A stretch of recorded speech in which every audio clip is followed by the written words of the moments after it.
Hello दोस्तों, GST education अड्डा पर आपका स्वागत है। मैं शैलेंद्र तोमर आपको कक्षा 12 विषय गणित चैप्टर 1, जिसमें चैप्टर का नाम है संबंध, रिलेशंस को मैं आज आपको एक्सप्लेन करूंगा। जिसमें संबंध को एक्सप्लेन करने से पहले मैं एक और टॉपिक लेना चाहता हूं, जो है कार्तीय गुणन, दो समुच्चयों का कार्तीय गुणन। तो टॉपिक क्या है उसको पहले एक्सप्लेन करूँगा, जिससे संबंध अच्छे से समझ में आ जाए। टॉपिक है अपना दो समुच्चयों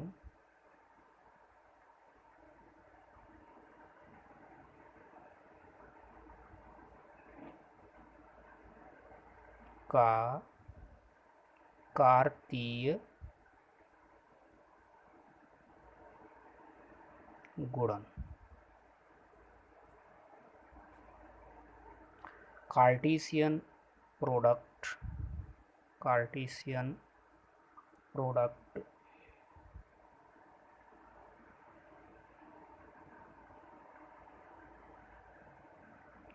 प्रोडक्ट ऑफ टू सेट्स।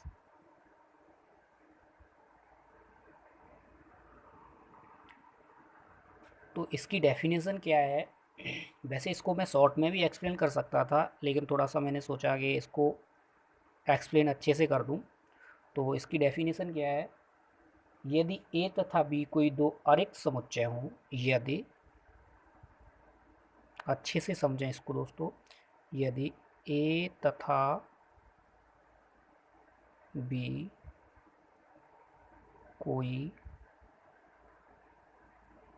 दो अरिक्त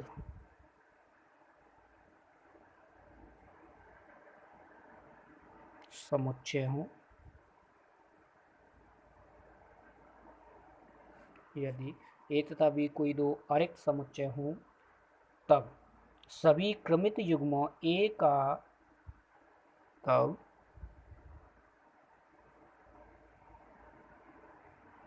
सभी क्रमित युग्मों ए कॉमा बी, तब सभी क्रमित युग्मों ए कॉमा बी का समुच्चय, का समुच्चय का समुच्चय दो समुच्चयों ए तथा बी का, दो समुच्चयों ए तथा बी का कार्तीय गुणन कहलाता है। कार्तीय गुणन कहलाता है। अर्थात फिर से समझें, यदि ए तथा बी कोई दो अरिक्त समुच्चय हों, अरिक्त का मतलब है रिक्त ना हो, खाली ना हो, एम्प्टी ना हो, तो नॉन एम्प्टी अरिक्त समुच्चय हों, कैसे हैं ये, रिक्त नहीं है, तब सभी क्रमित युग्मों ए कोमा बी का समुच्चय दो समुच्चयों ए तथा बी का कार्तीय गुणन कहलाता है। जिसको हम कैसे निरूपित करते हैं? अर्थात ए क्रॉस बी बराबर set A comma B such that A belongs to A comma B belongs to B. इसको यदि उल्टा मल्टीप्लाई करें, इसका प्रोडक्ट करें तथा, तो देखो क्या होता है, B cross A is equal to, ये एलिमेंट चेंज हो जाते हैं। जब यहाँ पर बी है तो इसका एलिमेंट फर्स्ट आ जाएगा और ए का एलिमेंट सेकंड आ जाएगा। इसको अपन चाहे जैसे निरूपित कर सकते हैं, such that A belongs to capital A, b belongs to capital B. ये बिलोंग्स टू इंग्लिश में बोलते हैं इज बिलोंग्स टू, इसका हिंदी अर्थ होता है ए सदस्य है ए का या ए अवयव है ए का, बी सदस्य है बी का या बी अवयव है बी का। तो इसमें एक बात और बता दूं, विशेष है, नोट करके रखें इसको। क्या है कि ए क्रॉस बी और बी क्रॉस ए, ये दोनों कभी इक्वल नहीं हो सकते। इक्वल हो सकते हैं जब ए और ए इक्वल हो जाएं, तब ए और बी। यदि ए और बी डिफरेंट हैं, इनके एलिमेंट्स डिफरेंट हैं, तो ये कभी भी इक्वल नहीं हो सकते। इनके एलिमेंट्स सेम होंगे तभी ये इक्वल हो सकते हैं प्रोडक्ट, अन्यथा नहीं। अब इसका मैं एग्जांपल देता हूँ कार्तीय उड़न का एक। फॉर एग्जांपल, मान लीजिए कि a इज इक्वल टू 1 2 3, कोई एलिमेंट्स लिए अपन ने 1 2 3, और b में भी कोई एलिमेंट्स ले लिए, मान के चलिए 4 5 4 5। अब इनका हमें क्रॉस मल्टीप्लिकेशन निकालना है। देखो, एक तो सिंपल सा है कि डायरेक्ट निकाल सकते हैं, सेकंड इसको दूसरे तरीके से यहाँ पर निरूपित करके भी निकाल सकते हैं, वो मैं 11th क्लास में एक्सप्लेन करूँगा।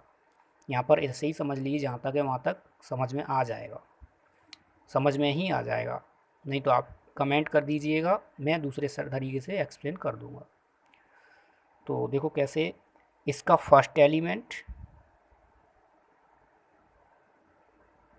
इसका फर्स्ट एलिमेंट 1, इसका सेकंड 4, फिर इसका फर्स्ट एलिमेंट 1 और इसका सेकंड।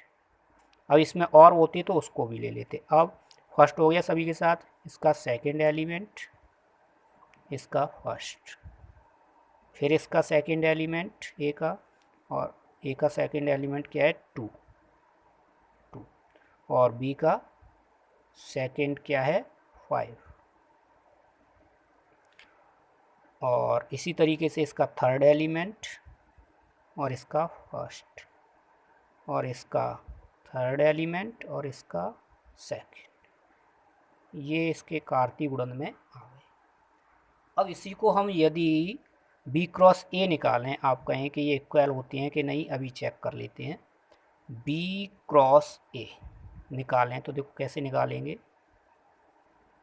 अब देखो, बी का फर्स्ट एलिमेंट 4, इसका सेकंड फर्स्ट सॉरी, फिर इसका फर्स्ट एलिमेंट 4 और उसका सेकंड, फिर इसका फर्स्ट एलिमेंट 4 और उसका थर्ड। अब इसका सेकंड एलिमेंट बी का 5 और इसका फर्स्ट, इसका फिर से सेकंड एलिमेंट और उसका सेकंड, इसका फिर से सेकंड एलिमेंट और उसका थर्ड।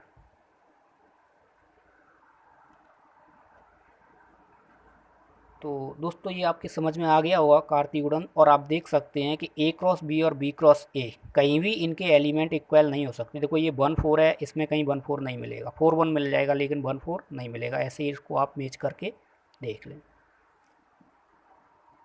अब यहाँ पर आप देख सकते हैं, विशेष तौर पर है नोट नंबर, इसको आप 1 मान के चलें, नोट नंबर 2 ले लो, नोट नंबर 2। इसमें मैं आपको बता रहा हूँ कि ए क्रॉस बी में, ए क्रॉस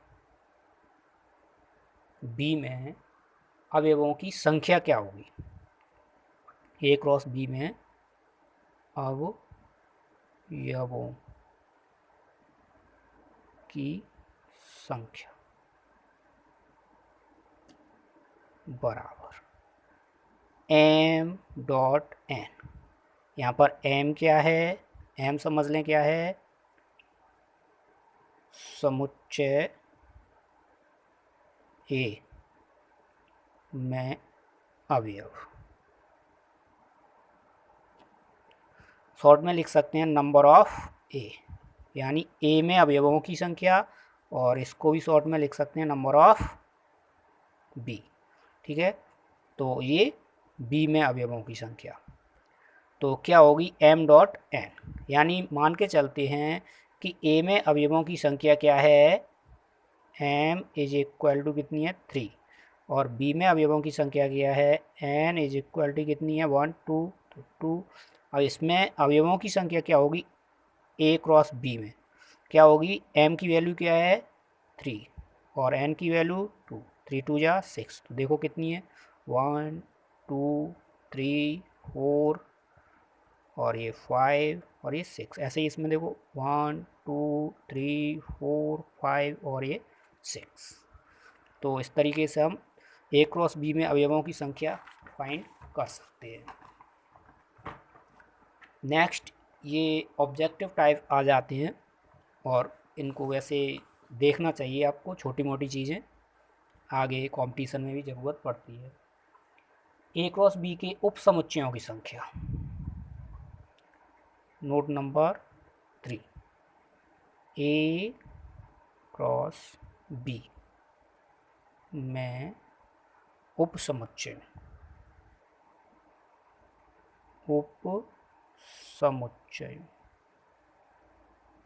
की संख्या बराबर 2 की घात m डॉट n।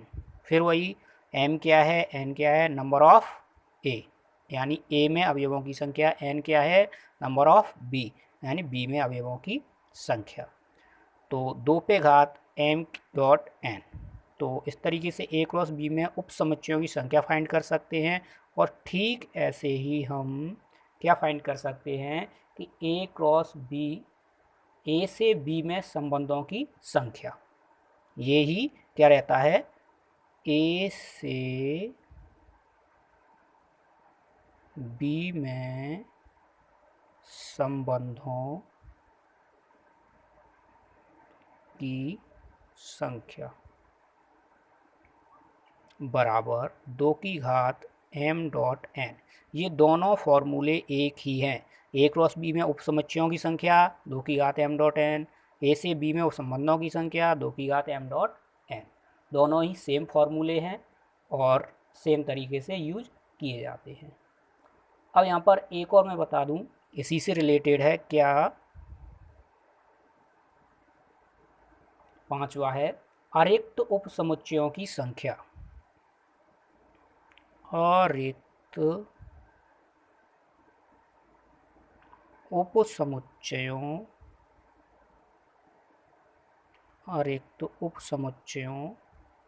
की संख्या क्या होती है 2 two the power m dot n minus 1। अरिक्त उपसमुच्चयों की संख्या, तो ये जो उपसमुच्चय होते हैं, उपसमुच्चय, इसमें एम्प्टी सेट यानी रिक्त समुच्चय भी सम्मिलित होता है, उसमें से एक कम कर दें तो अरिक्त, जो कि रिक्त नहीं है, उपसमुच्चयों की संख्या फाइंड हो जाती है। तो आगे बढ़ते हैं। अब नोट नंबर 6, नोट नंबर 6 में क्या है देखो, नोट नंबर 6, यदि a equal to 5 b equal to 5, तो इसमें हम क्या कर देंगे कि यदि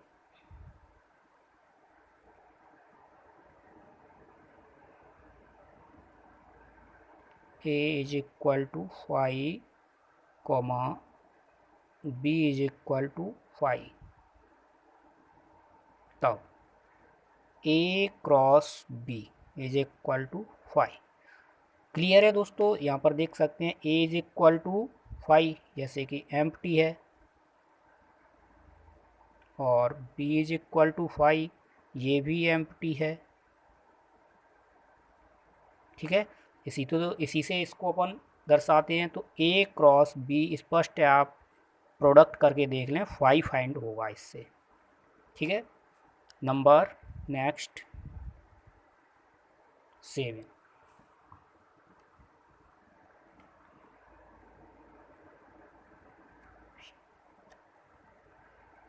अरिक्त समुच्चय। 7 पे मैं क्या दे रहा हूँ कि कोई एक अरिक्त समुच्चय हो, अरिक्त समुच्चय A के लिए यदि किसी अरिक्त समुच्चय ए से और रिक्त समुच्चय फाई से मल्टीप्लाई करें, प्रोडक्ट करें, तो हमें रिक्त समुच्चय एम्प्टी सेट फाइंड होगा। नेक्स्ट आपको एक और नोट दे रहा हूं मैं, क्या यदि ए या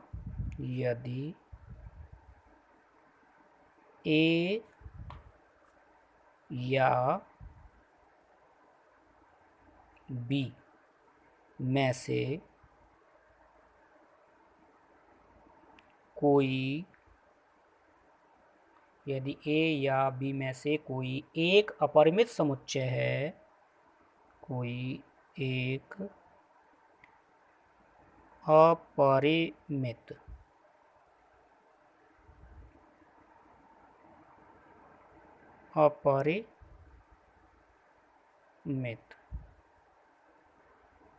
समुच्चय है, तो ए क्रॉस बी भी ए क्रॉस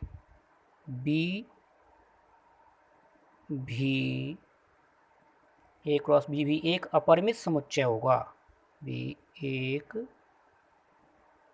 अपरिमित समुच्चय होगा। क्लियर है दोस्तों कि ए या बी में से कोई एक भी अपरिमित समुच्चय हुआ तो ए क्रॉस बी भी एक अपरिमित समुच्चय होगा। परिमित और अपरिमित समुच्चय आप जानते ही हैं, इसको आप अच्छे से समझ सकते हैं। नेक्स्ट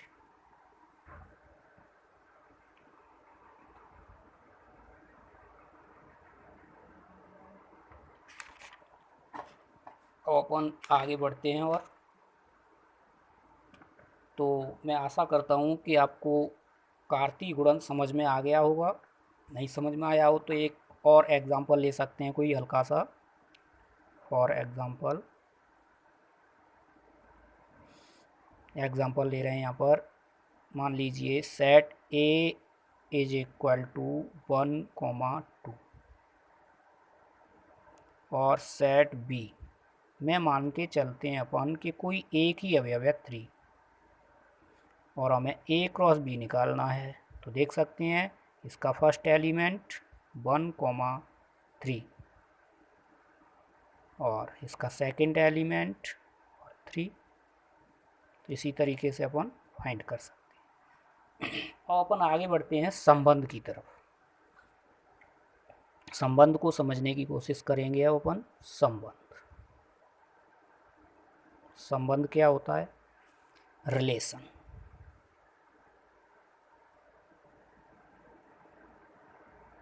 कार्तीय गुणन मैंने इसलिए आपको एक्सप्लेन किया है क्योंकि संबंध की डेफिनेशन कार्तीय गुणन से संबंधित है। अब यहाँ पर मैं आपको संबंध को एक्सप्लेन करने की कोशिश कर रहा हूँ और अच्छे से समझें, ये आपके क्लास 12 में आएगा, सिलेबस में संबंधित है। तो देखें यहाँ पर हम कुछ एग्जाम्पल लेते हैं, जैसे x y से बड़ा है। मैं आपको एक्सप्लेन करने के लिए कुछ एग्जाम्पल्स ले रहा हूँ। x y से बड़ा है। नंबर 2 एक और लेता हूँ। मान के चलिए a b को विभाजित करता है, ऐसे लेते हैं a b को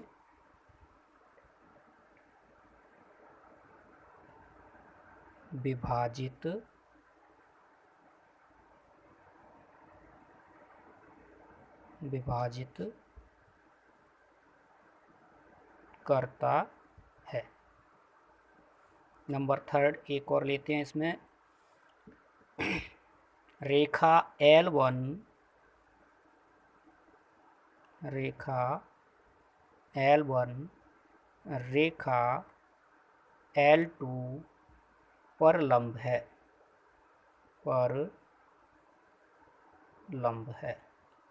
और इसमें देखिए दोस्तों, ये जो एग्जाम्पल्स लिए हैं हमने, x y से बड़ा है, a b को विभाजित करता है, रेखा L1 रेखा L2 पर लंब है। इसमें देख सकते हैं अपन, ये बड़ा है, विभाजित करता है, और लंब है। ये सब संबंध के कथन हैं। तो ये किस तरीके से संबंधित हैं कि x y से बड़ा है।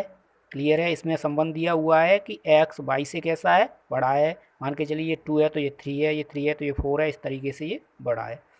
a b को विभाजित करता है, यानी ये 4 है तो ये 2 है, 2 से इसको विभाजित करता है। तो यहाँ पर ऐसे ही रेखा L1 रेखा L2 पर लंब है। तो ये इन शब्दों से, कथनों से संबंधित हैं। ऐसे ही आगे बढ़ते हैं अपन इसी के साथ। एक एग्जांपल और देता हूँ मैं आपको, उसके बाद मैं इसकी डेफिनेशन दूंगा। मान के चलिए कि समुच्चय A में अवयव जो हैं वो हैं डॉलर,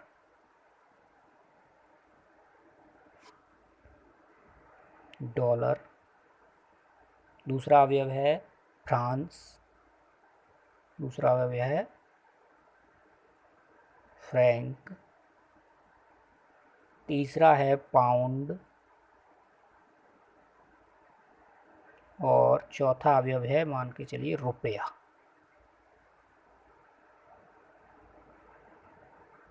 और समुच्चय सेट बी में अलग से अवयव दिए हुए हैं। पहला अवयव है कनाडा,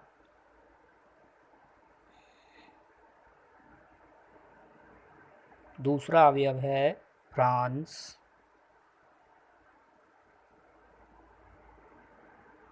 तीसरा अवयव है बेल्जियम,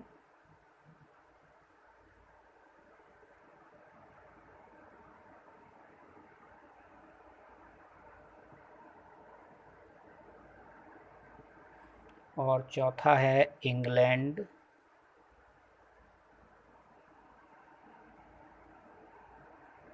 पांचवा अवयव है अमेरिका,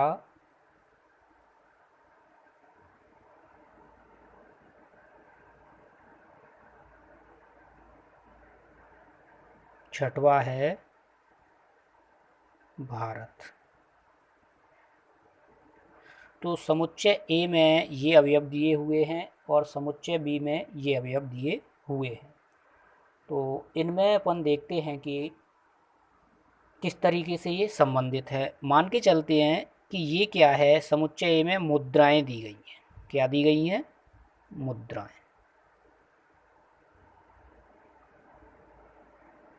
क्या है? मुद्राएं। और इसमें क्या दिए गए हैं? संबंधित देश दिए गए हैं। तो किस तरीके से संबंधित हैं? यदि ए से बी में एक संबंध आर मुद्रा है, यदि ए से बी में एक संबंध आर मुद्रा है से परिभाषित है, तो अपन देखें यहाँ पर आगे बढ़ते हैं। यदि ए से बी में, यदि ए से बी में, एक मिनट, थोड़ा यहाँ पर वॉइस आ रही है।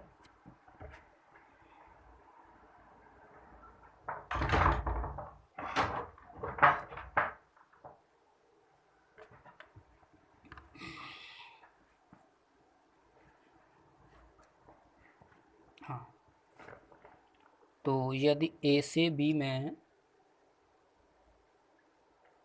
यदि ए से बी में एक संबंध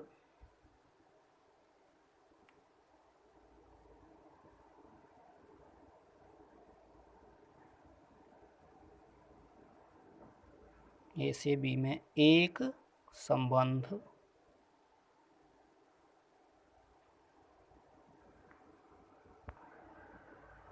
यदि ए से बी में एक संबंध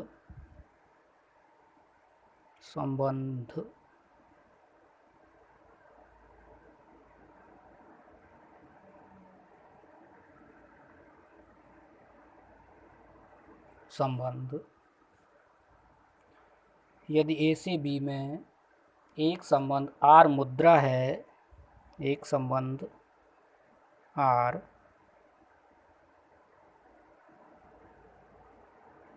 मुद्रा है से परिभाषित है, से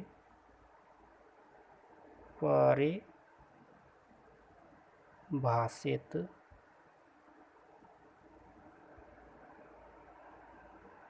है,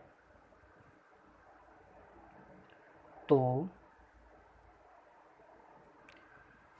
फिर से रिपीट करता हूँ मैं, यदि ए से बी में एक संबंध आर मुद्रा है से परिभाषित है, यानी ये संबंध आर है वो मुद्रा से परिभाषित है, तो इसमें क्या होगा, नंबर 1 यहाँ पर आप देखते हैं कि डॉलर जो है वो किस किस देश की मुद्रा है। डॉलर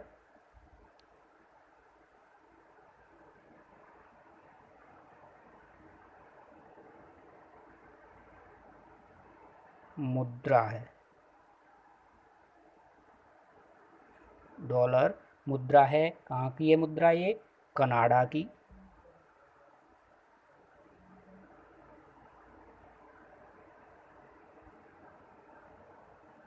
और इसको अपन नोटेशन में कैसे लेंगे,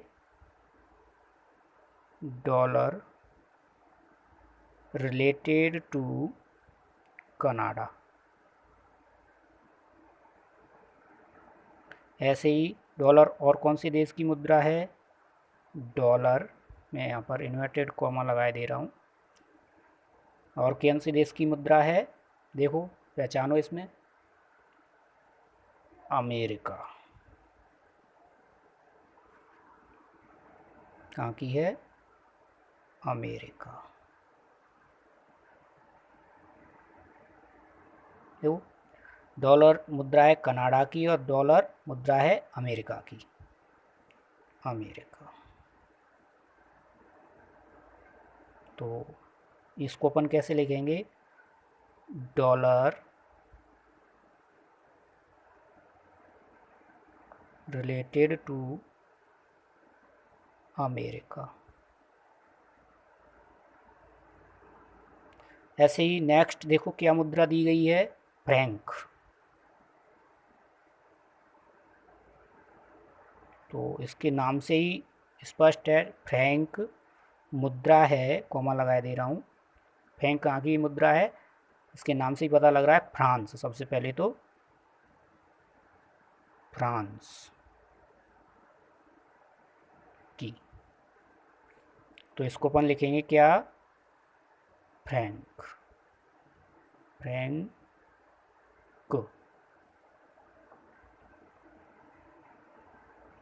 Frank related to France.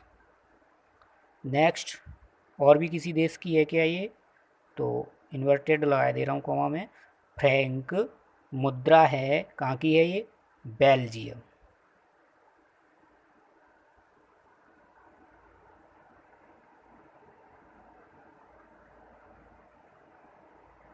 Belgium. तो इसको अपन कैसे निरूपित करेंगे, फ्रैंक रिलेटेड टू बेल्जियम।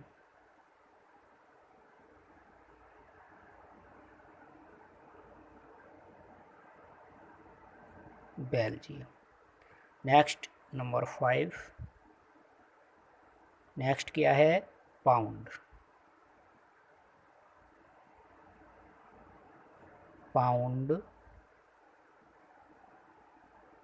मुद्रा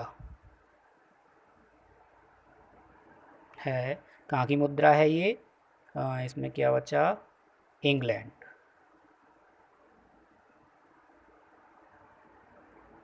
इंग्लैंड, इंग्लैंड की मुद्रा है पाउंड। इसे लिखेंगे हम, पाउंड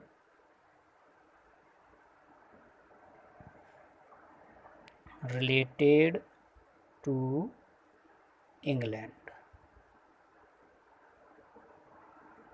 अब बचा क्या, जाना पहचाना रुपया,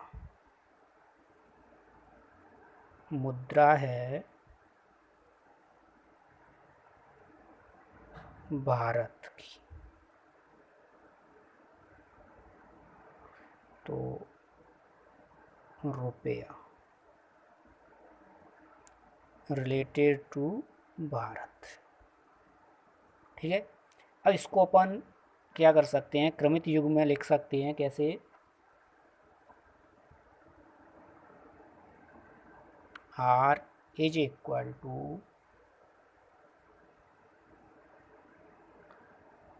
A, B such that A belongs to A, B belongs to B such that A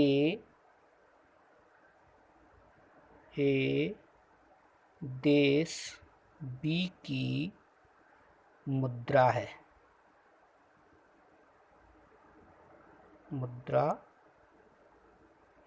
और ये कोष्टक 1।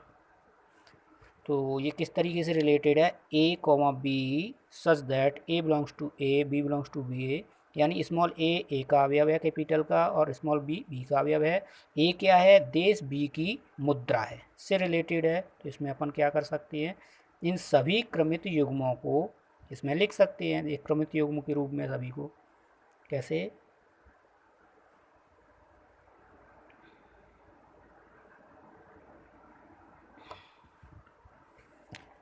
Dollar,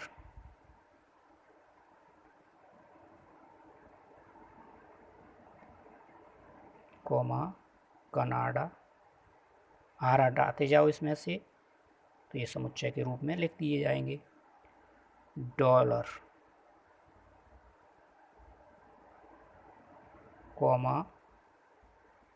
America,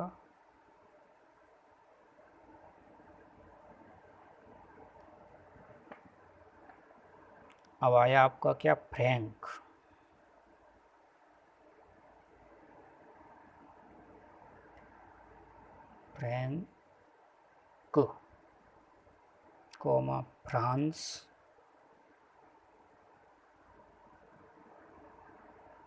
France,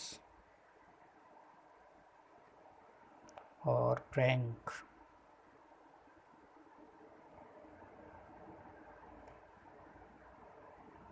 Belgium,